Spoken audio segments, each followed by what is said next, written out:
Salam, hər vaxtınız xeyir olsun. Avqust ayının 19-u saatlarımız 17:00 göstərir. TNS TV-də xəbər saatıdır. Sizinlə mənəm Hürü Əliyeva. Dünyada və ölkədə baş verən xəbərlərdən sizi mən xəbərdar edəcəm. Keçid alaq xəbərlərə. Ukrayna davam edən Rusiya-Ukrayna müharibəsi fonunda enerji avadanlıqları ilə təminatda göstərilən yardıma görə Azərbaycana təşəkkür edib. Bu barədə Ukrayna Energetika Nazirliyinin X sosial şəbəkə hesabında məlumat paylaşılıb. Vurğulanıb ki, bu ilin əvvəlindən Avropa İttifaqı Azərbaycan, Avstriya, Belçika, Danimarka, Estoniya, Kanada, İslandiya, İspaniya, Niderland, Moldova, ABŞ, Türkiyə, Finlandiya, Fransa, Çin, Kipr, Polşa, Çexiya, Yaponiya, İsveç və İsveçrədən olan tərəfdaşlar Ukraynaya enerji avadanlıqları təqdim ediblər. Ümumilikdə 2022-ci ilin martından ölkənin Energetika Nazirliyinin koordinasiyası ilə Ukraynaya ümumi çəkisi 32,3 min tondan çox olan enerji avadanlıqlarından ibarət 2542 humanitar yük daxil olub. 28,9 min tondan çox avadanlıq artıq regionlar arasında bölüşdürülüb. Ukraynanın enerji sisteminin işinin təmin edilməsindəki yardıma görə bütün tərəfdaşlarımıza dərin minnətdarıq deyə məlumatda bildirilib. Türkiyə prezidenti Rəcəb Tayyib Ərdoğan Yaponiya baş naziri Sanae Takachi ilə telefon danışığı aparıb. Liderlər Türkiyə-Yaponiya ikitərəfli münasibətlərini, regional və qlobal məsələləri müzakirə ediblər. Prezident Ərdoğan İranla ABŞ arasındakı münaqişənin həllinin yeganə yolunun danışıqlar olduğunu, Türkiyənin davamlı sülh və sabitliyin təmin edilməsi üçün diplomatik səyləri dəstəklədiyini bildirib. Türkiyə lideri ötən ay Kumamoto şəhərində baş verən zəlzələdə həlak olanlarla bağlı Yaponiya baş nazirinə bir daha başsağlığı verib. Hakimiyyətə qayıdacağım təqdirdə İsrailin çəkindirmə strategiyasını dəyişəcək və Hizbullah terror təşkilatının hər bir hücumuna cavab olaraq İranı hədəfə alacaq. Bunu İsrailin keçmiş hökumət başçısı qarşıdakı seçkilərdə baş nazirliyə namizəd Naftali Bennett deyib. Sabiq baş nazir həmçinin Qətəri düşmən ölkə elan edəcəyinə də söz verib. Türkiyə və Qətəri Qəzza zolağından çıxaracaq, onların yerinə Misri gətirəcək. Həmçinin İsrailin bölgədəki fəaliyyət azadlığını qoruyacaq deyə Bennett vurğulayıb. Rusiyadan Ermənistana Azərbaycandan tranzit keçməklə növbəti tədarük həyata keçiriləcək 26 vaqondan ibarət çəkisi 1820 ton olan buğda 19 avqust tarixində Biləcəri stansiyasından Böyükkəsi istiqamətinə göndəriləcək. Qeyd edək ki, indiyədək Rusiyadan Ermənistana Azərbaycandan tranzit keçməklə 43 min tona yaxın taxıl, 9 min tona yaxın gübrə, 1136 ton propan, 113 ton alüminium, 1114 ton kömür və 67 ton taxta göndərilib. Eyni zamanda indiyədək Azərbaycandan Ermənistana 15 min tona yaxın dizel, 5 min tona yaxın 92 və 95 markalı benzin ixrac olunub. Ukrayna Ali Radası Yevgeni Xmaranı müdafiə naziri vəzifəsində təsdiqləyib. Bu barədə RBC Ukrayna məlumat yayıb. Bu qərara Ukraynanın 312 xalq deputatı səs verib. İsrail Müdafiə Ordusunun Suriyanın İdlib əyalətindəki Əbu Ədduhur hava bazasına endirdiyi zərbə vəziyyətin İsrail və Türkiyə arasında birbaşa hərbi toqquşmaya çevrilməsi riskini özündə daşıyır. The Jerusalem Post-a istinadən verilən xəbərə görə bu barədə ABŞ-nin Suriya üzrə xüsusi nümayəndəsi və Türkiyədəki səfiri Tom Barak bəyanat verib.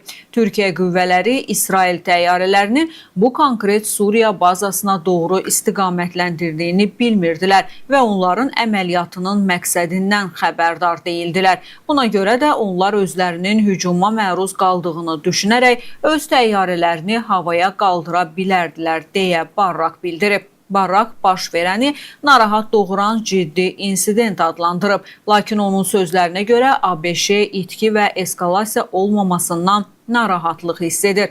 Qəzet qeyd edir ki, danışıqlar zamanı əsas fikir ayrılıqlarından biri İsrailin bəzi Suriya bazalarında, o cümlədən İsrail sərhəddinə yaxın yerləşən bazalarda Türk hərbi qulluqçularının və ya hərbi texnikanın yerləşdirilməsi ehtimalından duyduğu narahatlıq olub. Barak aydın əlaqə kanallarının olmamasının vəziyyətin daha da pis olmasına gətirib çıxara biləcəyini bildirərək bu vəziyyətin dəyişdirilməsinin zəruriliyini vurğulayıb. Hazırda biz İsrail və Suriya arasında münaqişənin qarşısının alınması mexanizminin bərpası barədə bütün tərəflərlə qapalı danışıqlar aparırıq. O, Türkiyənin də birbaşa və ya dolayı iştirakçı qismində cəlb oluna biləcəyini qeyd edib. Xüsusi nümayəndənin sözlərinə görə belə mexanizm daimi əsasda və sutkalarla işləməlidir. Etibarlı əlaqə kanallarının olmaması isə özlüyündə lazımsız risklər yaradır.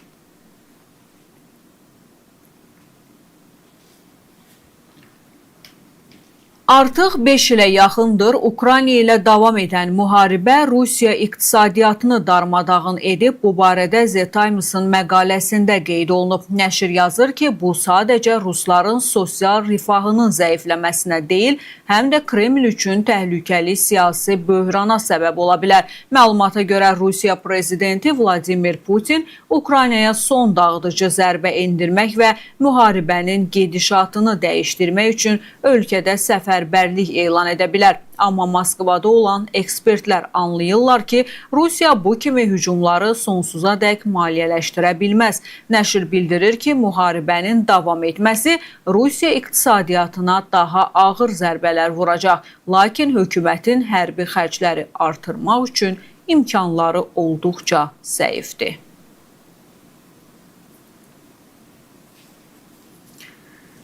İsrailin baş naziri Benyamin Netanyahu ilə ABŞ prezidenti Donald Trump arasında mövcud olan fikir ayrılıqları daha da dərinləşib. Buna görə də Netanyahu Trumpla açıq qarşı durmaya hazırlaşır.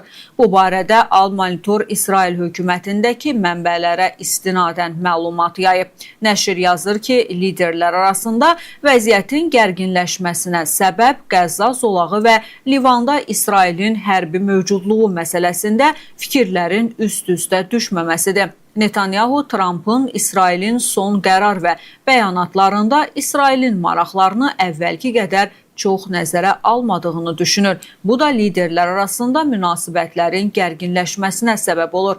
Mənbənin sözlərinə görə Netanyahu uçurumun astanasındadır. O, Qəzza və Livan məsələsində ABŞ administrasiyası ilə birbaşa qarşı durmaya girib-girməmək barədə qərar verməyə çalışır. İsrailin baş naziri nəticənin yaxşı olmayacağının fərqindədir. Amma hazırki vəziyyətin də çətin olduğunu düşünür. Hətta Trumpla qarşı durmanın İsraildə baş tutacaq seçkidən öncə Netanyahu və partiyasının reytingini qaldıra biləcəyi düşünülür. Təl-Əviv hökuməti bunu İsrail dövlətinin maraqlarının ABŞ qarşısında müdafiəsi kimi təqdim edə bilər.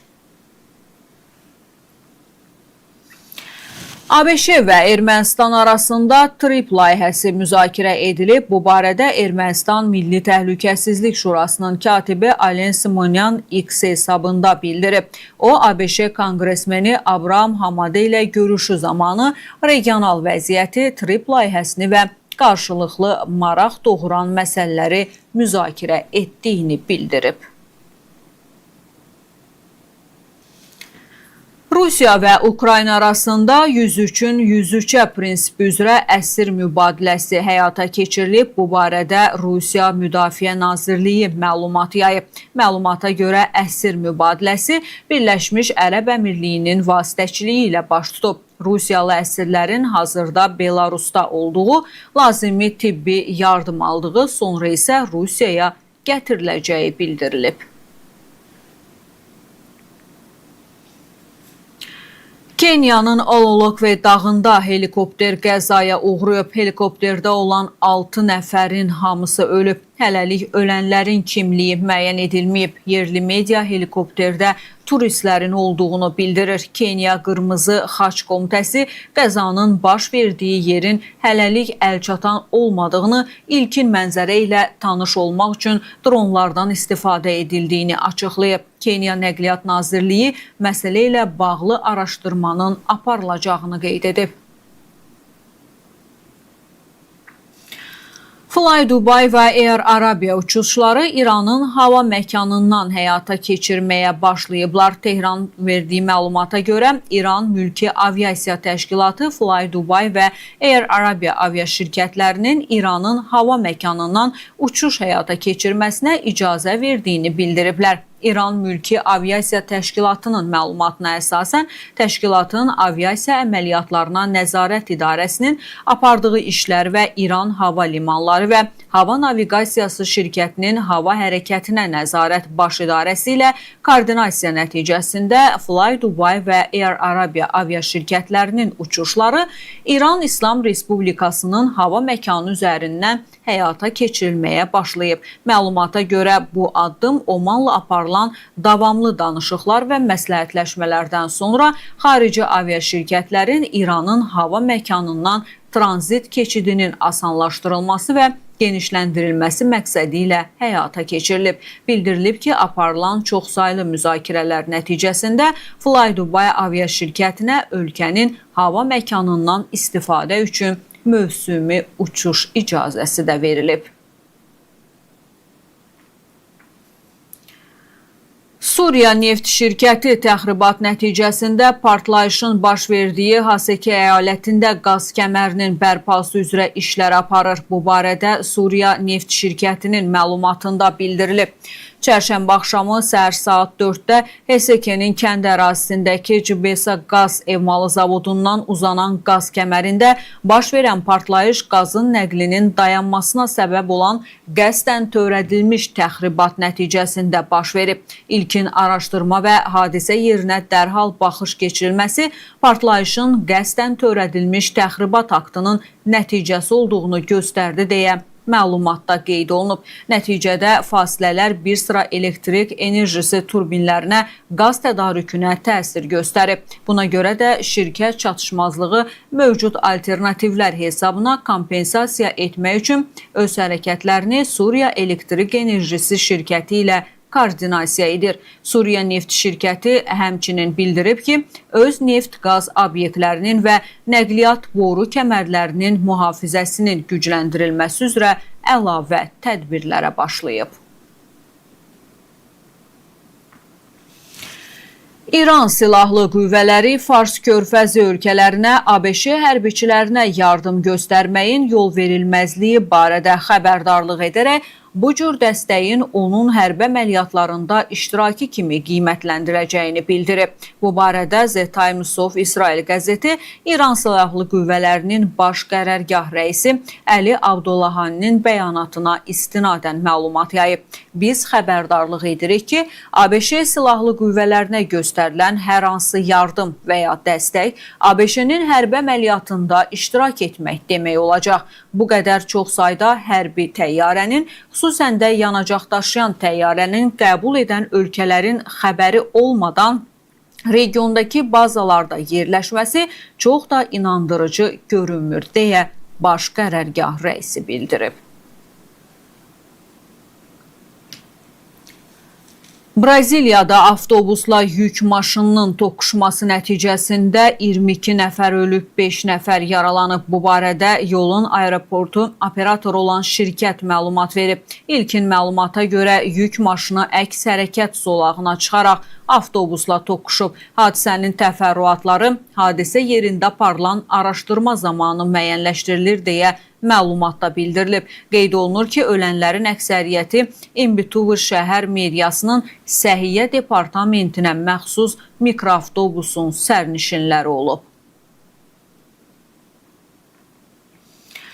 İspaniyanın cənubundakı Granadada avqustun 19-una keçən gecə azı 10 zəlzələnin baş verdiyi dəqiqləşdirilib. Bu barədə Reuters yerli hakimiyyət orqanlarına istinadən məlumat yayıb. Seysmik aktivlik nəticəsində binalara ziyan dəyib, onlarla sakin təxliyə edilib. Ən güclü zəlzələ epsentri Granadadan təxminən 7 kilometr cənubda yerləşən Oxixaresdə olan 3,4 magnitudalı yeraltı təkan olub. Bundan sonra magnitudası 1,5 ilə 2,5 arasında olan daha 9 zəlzələ, eləcə də onlarla zəif təkanlar baş verib. Hakimiyyət orqanları ehtiyat tədbirləri olaraq bir çox mağazaları, kilsələri və muzeyləri bağlayıb. Həmçinin dövlət müəssisələrinin fəaliyyəti dayandırılıb. Çox mənzilli yaşayış binalarından 600-ə yaxın insan təxliyə edilib. Əndəlüs hökumətinin nümayəndəsi Antonio Sanz əhali üçün birbaşa təhlükənin olmadığını bildirib. Regionda seysmik aktivlik artıq 5-ci gündür ki, davam edir. Daha əvvəlki zəlzələlər vətəndaşların yüngül xəsarət almasına və binaların zədələnməsinə səbəb olmuşdu.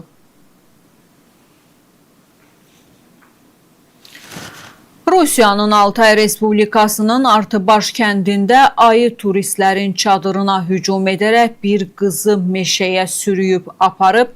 Hadisə nəticəsində turist qız həlak olub. Qurumların məlumatına görə hadisənin baş verdiyi turistik bazada istirahət edənlər çadırda gecələyiblər. Yırtıcı meşəyə sürüyüb apardığı qadının yuxarı və aşağı ətraflarını yeyib, cəsədini isə bastırıb. Yerli sakinlər hadisəyə müdaxilə etməyə çalışsalar da ayının hücumundan sonra geri çəkilmək məcburiyyətində qalıblar. Rusiya Daxili İşlər Nazirliyinin Altay Respublikası üzrə baş idarəsi həlak olanın 29 yaşında qadın olduğunu təsdiqləyib. Hazırda heyvanla bağlı hansı tədbirlərin görüləcəyi müzakirə edilir. Mütəxəssislər ayı ilə qarşılaşarkən sakit qalmağı və kəskin hərəkətlər etməməyi tövsiyə ediblər.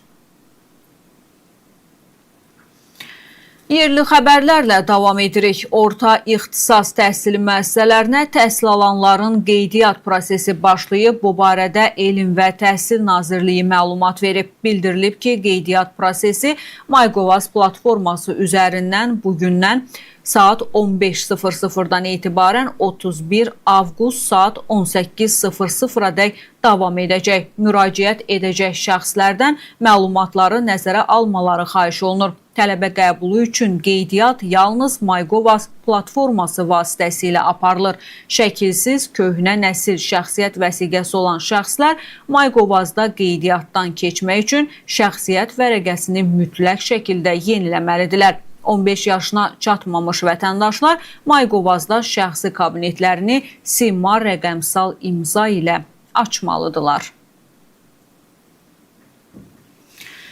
Cəlilabad rayonunda ölümlə nəticələnən yol nəqliyyat hadisəsi baş verib. Hadisə Cəlilabad Sultankənd avtomobil yolunda qeydə alınıb. İlkin məlumata görə Cəlilabad rayon sakini 1973-cü il təvəllüdlü Sakit Abdinov idarə etdiyi Vaz 2107 markalı avtomobillə hərəkətdə olan zaman onun halı qəfil pisləşib. Daha sonra avtomobil idarə etmədən çıxaraq yolun kənarına aşıb. Bundan sonra isə sürücü dünyasını dəyişib. Faktla bağlı araşdırma aparılır. Abşeronda qadın ərini öldürməkdə şübhəli bilinir. Bugün günorta saat 12 radələrində Abşeron rayonunun Masazır qəsəbəsi ərazisində 1978-ci il təvəllüdlü Əlsəfa Rəhimovun kəsici, deşici alətlə qətlə yetirilməsi barədə polisə məlumat daxil olub. Polis əməkdaşları tərəfindən keçirilən tədbirlərlə həmin cinayət əməlini törətməkdə şübhəli bilinən onun həyat yoldaşı 1983-cü il təvəllüdlü Əliyeva saxlanılaraq istintaqa təhvil verilib. Faktla bağlı araşdırma aparılır. Sabirabadda 8 kiloqram narkotik vasitə aşkarlanıb. Daxili İşlər Nazirliyindən bildirilib ki, Sabirabad rayon polis şöbəsi əməkdaşları tərəfindən keçirilən tədbirlərlə narkotiklərin qanunsuz dövriyyəsini təşkil etməkdə şübhəli bilinən 36 yaşlı İlkin Əbdürrəhmanov saxlanılıb. Ondan 8 kiloqramdan artıq narkotik vasitə götürülüb. Faktla bağlı cinayət işi başlanılıb. Saxlanılan şəxs barəsində məhkəmənin qərarı ilə həbs qəti imkan tədbiri seçilib. Prezident İlham Əliyevin rəhbərliyi ilə şəhid ailələrinin, müharibə iştirakçılarının və müharibə ilə əlaqədar əlilliyi olan şəxslərin sosial müdafiəsinin gücləndirilməsi istiqamətində tədbirlər davam etdirilir. Əhalinin Sosial Müdafiəsi Nazirliyinin müavini Hidayət Abdullayev bununla bağlı məlumat verib. Onun sözlərinə görə Əmək və Əhalinin Sosial Müdafiəsi Nazirliyinin həyata keçirdiyi mənzil məişət şəraitinin yaxşılaşdırılması proqramı çərçivəsində indiyədək qeyd olunan kateqoriyalara aid vətəndaşlara ümumilikdə 16 mindən çox mənzil təqdim olunub. Nazir müavini bildirib ki, proqramın davamı olaraq Naxçıvanda keçirilən tədbirdə daha 68 mənzil sahiblərinə təqdim olunub. Abdullayev şəhid ailələri və müharibə iştirakçıları üçün digər sosial dəstək tədbirlərinin də davam etdirildiyini vurğulayıb. Qeyd edib ki, bu istiqamətdə vətəndaşların yüksək texnologiyalı protezlərlə və avtomobillərlə təmin olunması, eləcə də reabilitasiya xidmətlərinə cəlb edilməsi üzrə işlər həyata keçirilir. Proqram çərçivəsində artıq 7300-dən çox vətəndaş avtomobillə təmin olunub. Avqustun 20-si gündüzdən şimal və qərb rayonlarına başlayaraq 21-i gündüzədək fasilələrlə yağış yağacağı gözlənilir. Bu barədə Milli Hidrometeorologiya Xidməti məlumat yayıb. Ayrı-ayrı yerlərdə qısa müddətli leysan xarakterli intensiv olacağı, şimşək çaxacağı, dolu düşəcəyi ehtimalı var. Gözlənilən yağıntılarla əlaqədar çaylarda sululuğun artacağı, bəzi dağ çaylarından qısa müddətli sel keçəcəyi istisna olunmur. Azərbaycanda 2-ci Dünya Müharibəsinin iştirakçıları olan veteranların sayı azalıb. Dövlət Statistika Komitəsindən verilən məlumata görə hazırda 1941-1945-ci illər müharibəsi iştirakçılarının sayı 8 nəfərdir. Həmin şəxslərə ayda 330 manat prezident təqaüdü verilir. Qeyd edək ki, may ayında onların sayı 13 nəfər idi. Bu isə o deməkdir ki, son 2 ayda 1941-45-ci illər müharibəsi iştirakçılarından daha 5 nəfər dünyasını dəyişib. 2-ci Dünya Müharibəsində faşizm üzərində qələbənin qazanılmasında 600 mindən çox azərbaycanlı iştirak edib. Onların yarısı 300 min nəfəri müharibədə həlak olub. 300 min azərbaycanlı isə müharibədən sağ qayıdıb. Qarabağ və Şərqi Zəngəzurda yerləşən və dövlət qeydiyyatında olan 130 abidənin inventarlaşması hələlik başa çatdırılmayıb. Mədəni irsin qorunması, inkişafı və bərpası üzrə dövlət xidmətinin verdiyi məlumata görə bunun əsas səbəbi ərazilərin minalarla çirkləndirilməsidir. Bununla yanaşı inventarlaşma işləri zamanı tarixi, memarlıq və arxeoloji əhəmiyyət daşıyan 256 yeni aşkar edilmiş abidə sənədləşdirilib. Nazirlər Kabinetinin qərarı ilə 2025-ci ildə həmin yeni aşkar edilmiş abidələrin 44-ü daşınmaz tarix mədəniyyət abidələrinin siyahısına daxil edilib. Beləliklə, Qarabağ və Şərqi Zəngəzurda dövlət qeydiyyatında olan tarixi abidələrin sayı 749-a çatıb.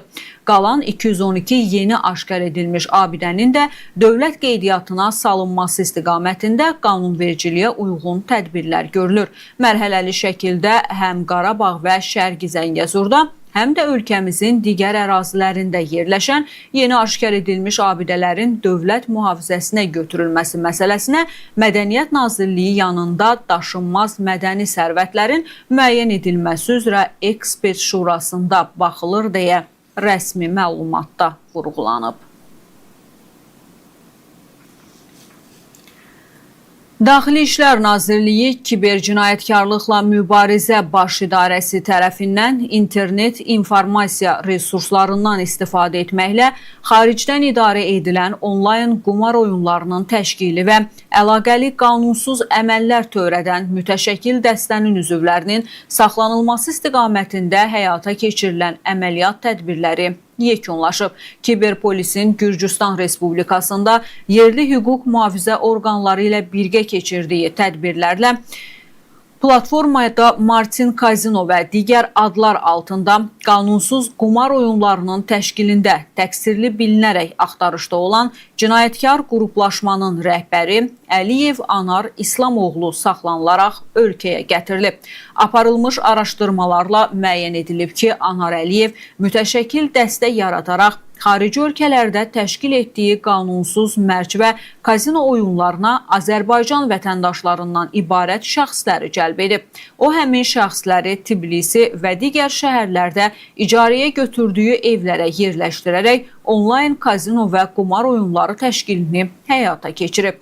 Əməliyyatlar çərçivəsində Anar Əliyevin yaratdığı dəstənin digər üzvləri Əşrəf Həsənzadə, Seymur Nurullayev, Etibar Sultanov, Rəşad Rızazadə, Şərgin Əliyev və Anar Əliyev Suracoğlu da saxlanılaraq istintaqa təhvil verilib. Bu şəxslər onlayn kazino oyunlarının fəaliyyəti üçün dəstə başçısının tapşırıqlarına əsasən onu yerli mobil operatorlara məxsus nömrələr, bank kartları və digər texniki avadanlıqlarla təmin ediblər. Saxlanılan şəxslər həmçinin onlayn kazino oyunlarından əldə edilən pul vəsaitlərini nəqdləşdirərək kriptovalyuta şəklində Anar Əliyevə məxsus hesablara köçürüblər.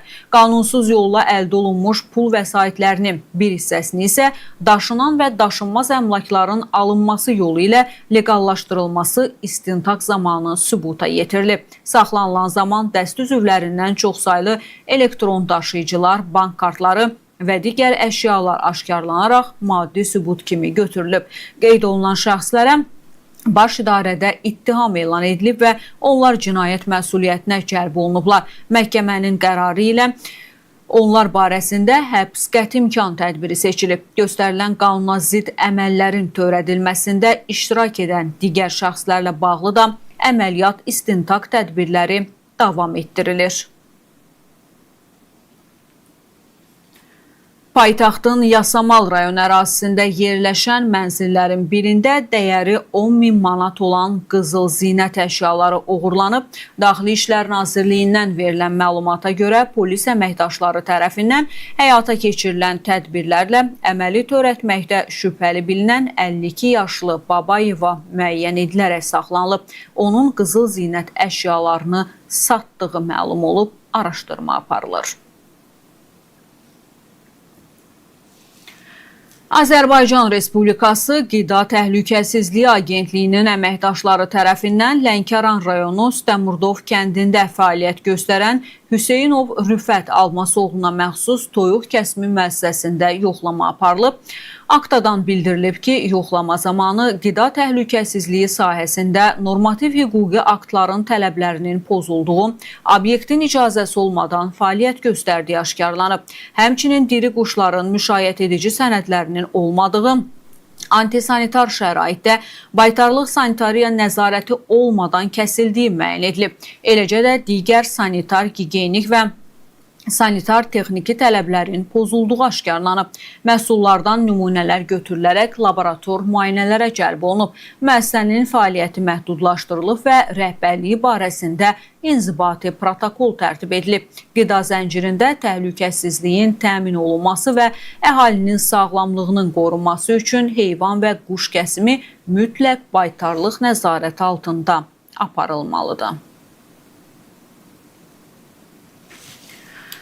Tanınmış aparıcı Kamilə Babayevanın anasının ölümü ilə bağlı bəzi təfərrüatlar məlum olub. Aparıcının anasının meyidi yaşadığı evdə aşkarlanıb. Hadisə Nizami rayon ərazisində qeydə alınıb. 77 yaşlı Babayeva Münəvvər Yəhya qızı yaşadığı evdə bağlı qapı arxasında ölü halda aşkarlanıb. Onun ürək tutmasından əziyyət çəkdiyi bildirilir. Araşdırma aparılır. Xatırladaq ki, hadisə avqustun 17-sində baş verib. Bu mənim bu saata sizə çatdıracağım son xəbər idi. Siz isə TNS TV-də hər gün 10:00 və 17:00 xəbərlərini izləməyi unutmayın. Bizi izləyin, xəbəri bizdən xəbər alın. Sağ olun, salamat qalın.